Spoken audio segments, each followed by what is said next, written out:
అందరికీ welcome to day 3 of simple recipes. ఇవాళ మన రెసిపీ వచ్చేసి పెరుగు పచ్చడి. ఏం పెరుగు పచ్చడి అనుకుంటున్నారా? పొట్లకాయ పెరుగు పచ్చడి అండి. ఏంటి పేరు వింటుంటే చాలా ఇంట్రెస్టింగ్గా ఉంది కదా. టేస్ట్ అయితే ఇంకా బాగుంటుంది. ఏం లేదండి, ఒక పొట్లకాయ తీసేసుకొని చిన్న చిన్న పీసెస్లో కట్ చేసేయండి. తర్వాత ఒక 4 మిర్చిస్ని తీసుకొని అవి కూడా హాఫ్ చేసుకొని ఒక కుక్కర్లో యాడ్ చేసేయండి. దాంట్లో కొంచెం వాటర్ యాడ్ చేసి పసుపు అండ్ కొంచెం సాల్ట్ వేసుకొని బాగా మిక్స్ చేయండి. ఇప్పుడు కుక్కర్ని స్టవ్ మీద పెట్టి ఒక్క విజిల్ రానివ్వండి. తర్వాత వాటర్ అన్నిటిని వడకట్టేసి కొంచెం ఆరనివ్వండి. ఈలోపు ఒక రోల్లో కొంచెం చింతపండు తగినంత ఉప్పు వేసుకొని బాగా కలిసేలాగా దంచుకొని దాంట్లోనే ఇందాక ఉడకపెట్టిన మిర్చిస్ని కూడా తీసుకొని దాంట్లోనే వేసేసి బాగా మిక్స్ చేసి దంచుకోండి.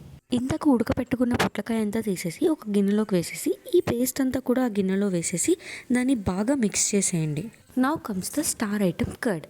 అది కూడా వేసేసి బాగా మిక్స్ చేసేసి స్టవ్ మీద కడాయి పెట్టేసి ఆయిల్ హీట్ అయిన తర్వాత దాంట్లో పోపు వేసుకొని తర్వాత కొంచెం ఇంగువ యాడ్ చేసుకోండి. మీకు ఇంగువ అలవాటు లేకపోతే యూ కెన్ స్కిప్ ఇంగువ. ఈ పోపుని పొట్లకాయ పచ్చడిలో వేసేసి మిక్స్ చేసేసి తర్వాత కొత్తిమీరతో గార్నిష్ చేసుకోండి. అంతే, పొట్లకాయ పెరుగు పచ్చడి రెడీ. మీకు ఇది ఆల్రెడీ తెలుసుంటే మీరేమంటారో కమెంట్ చేయండి, లేదంటే please try and let me know. Thanks for watching. మరిన్ని సింపుల్ వీడియోస్ కోసం ప్లీజ్ సబ్స్క్రైబ్.